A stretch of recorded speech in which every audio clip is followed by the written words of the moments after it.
आता मला कळलंय की नाही सगळं. हा, काय करायचं आता याच्या पुढे ते आपण बघू.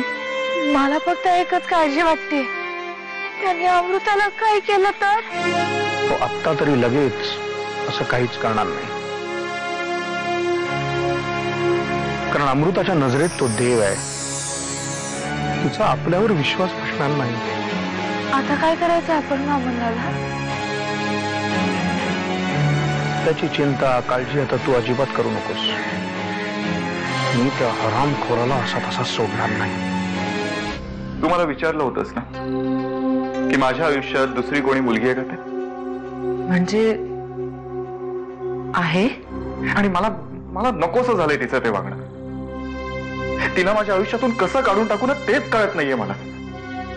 Amruta, I need your help. कोण आहे ती मुलगी? मी ओळखते तिला.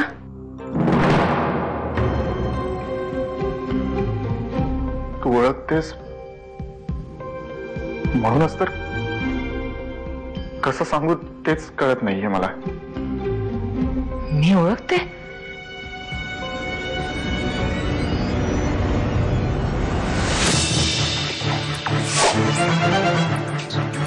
जानकी?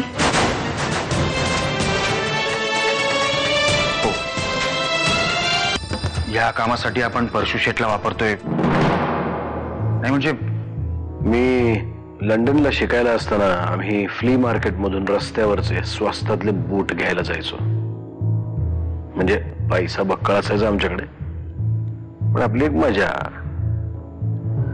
चालेल तितके दिवस तो बूट चालवायचा, नाही तर रस्त्यावरचा बूट पुन्हा रस्त्यावर.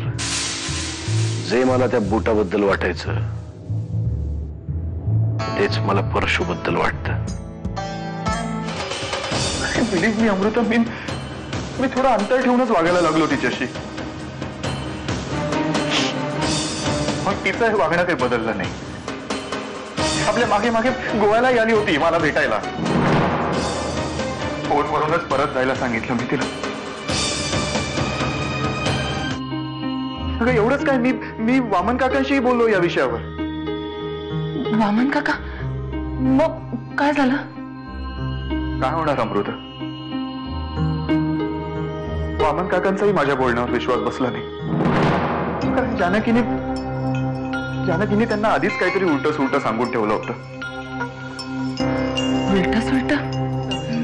ती तशी नाही अरे. मग मी तसा आहे अमृता. अरे बघ, मला असं म्हणायचं नाहीये, पण जाऊ दे अमृता. कधी कधी मला असं वाटतं राधिका, हे सगळं तुझ्यामुळेच घडतंय. कारण तू आलीस आणि गोष्टी माझ्या मनासारख्या घडू लागल्या. खरं तर हे श्रेय माझं नाही, कारण जे निर्णय तुम्ही आत्ता घेतले ते यापूर्वीच घेतले असते तर हाच रिझल्ट दिसला असता. मी राजकारणात प्रवेश केला तेव्हापासून माझं एकच स्वप्न होतं, या राज्याचं मुख्यमंत्री पद मिळवणं, आणि ते मी मिळवणारच. तू खूप मोठी चूक केली आहेस जानकी. जे करणं मी टाळत होतो ते करायला मला भाग पाडलेस तू. असा विचार करण्यापेक्षा ना स्वतःच्या संसारामध्ये लक्ष घाल. जानकी, मी आता सुखाने जगायचं ठरवलंय. म्हणूनच मी माझ्या बायकोला घेऊन स्वित्झर्लंडला चाललोय, परदेशात फिरायला. हे शहाणपण जर आधीच उचलं असतं ना तर बरं झालं असतं. स्वित्झर्लंडला जरी आम्ही दोघं एकत्र चाललो असलो तरी परत येताना मी एकटाच येणार आहे. म्हणजे आर्यन, काय म्हणायचंय काय तुला? जाऊ दे, आपण एक काम करू. मी स्वित्झर्लंडहून परत आलो ना की आपण गप्पा मारू. Bye. Take care Janaki. Aryan,